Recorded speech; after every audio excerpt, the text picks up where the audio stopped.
Hi friends, welcome to Karthik Telugu news. ఇవాళ EPFO గురించి ఒక ఇంపార్టెంట్ అప్డేట్ న్యూస్ అయితే రావడం జరిగింది. దీని గురించి మరిన్ని విషయాలు ఈ వీడియోలో తెలుసుకుందాం.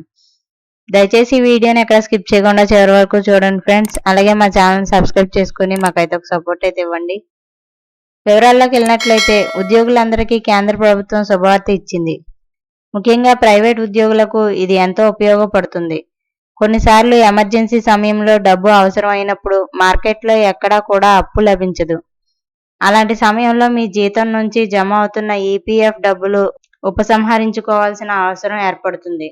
అయితే ఈ డబ్బులు ఉపసంహరించుకోవడం అంత తేలికైన విషయం కాదు. అప్లై చేసుకున్న వారం రోజుల సమయం తర్వాత గానీ క్లెయిమ్ పూర్తవదు. అయితే ఈ విధానాన్ని పూర్తిగా మార్చివేస్తూ ఏటీఎం, యూపీఐ యాప్ ద్వారా నేరుగా పీఎఫ్ అకౌంట్ నుంచి డబ్బులను ఉపసంహరించుకునే ఏర్పాటును కేంద్ర ప్రభుత్వం కల్పించింది. ప్రస్తుతం కేంద్ర ప్రభుత్వం తీసుకునే ఈ నిర్ణయం వల్ల ఈపీఎఫ్ నిధులను ఉపసంహరించడం చాలా సులభతరం కానుంది. ఒకవేళ ఇదంతా అనుకున్నట్లుగా జరిగితే యూపీఐ ద్వారా నేరుగా పీఎఫ్ డబ్బును తీసుకునే అవకాశం కూడా ఉంటుంది.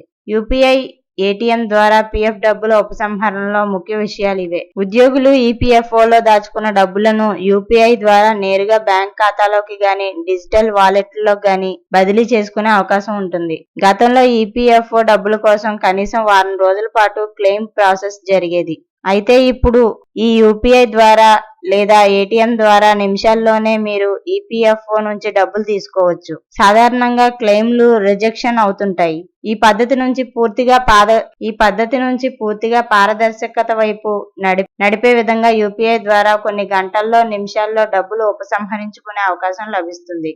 సో ఫ్రెండ్స్, ఇది update news. Thank you friends. Thanks for watching.